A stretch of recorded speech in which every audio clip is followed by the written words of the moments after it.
Today I'm replacing the right front axle on a 2010 Audi Q5.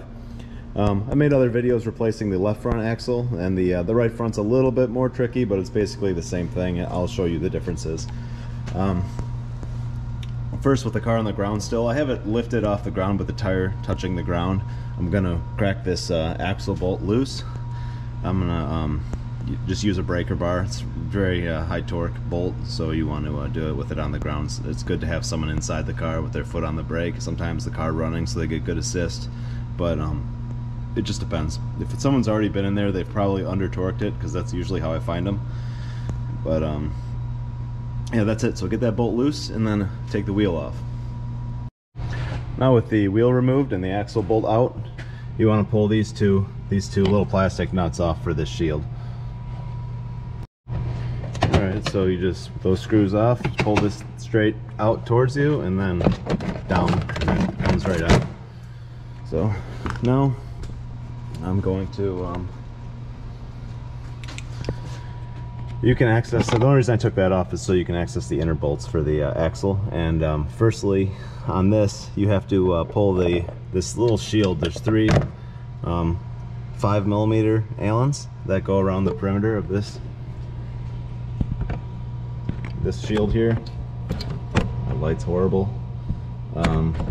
Yeah, so you have to get those bolts off and then sneak that shield out of there, because otherwise you can't take this axle and drop it down here where it needs to go, so you can pull it out of the hub. It's much easier to pull this shield than it would be to start pulling control arms and stuff like that, so that you can sneak the axle out. So I'm gonna show you the tool I use to get those Allen bolts out.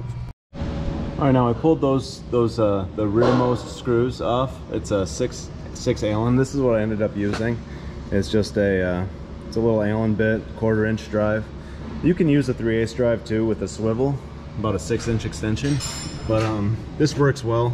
You can see they made this little cutout right here, and that's supposed to help you get to that upper bolt. So what I noticed is the 3/8 drive extension was a little bit too chubby to get a straight shot at that upper bolt, so the 1/4-inch gets in there, and they're not that tight, so you're able to get them loose. I left the forwardmost bolt in, and I just took this shield and just pivoted, just pushed up on it a little bit to rotate it on that front bolt. It gives you enough room where you can pull it out without getting the shield completely out of the way.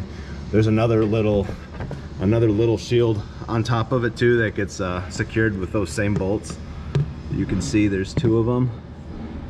Either way, you just those two bolts and then push the whole thing up. Now I'm going to get the axle bolts out. So this is the setup I'm using. Pretty cool extension. It's a 1/2-inch drive on this end, 3/8 drive on this end, and that's a triple square 10mm. If you feed it right through here, you can get a just resting on top of the caliper, you can get a straight shot at those bolts.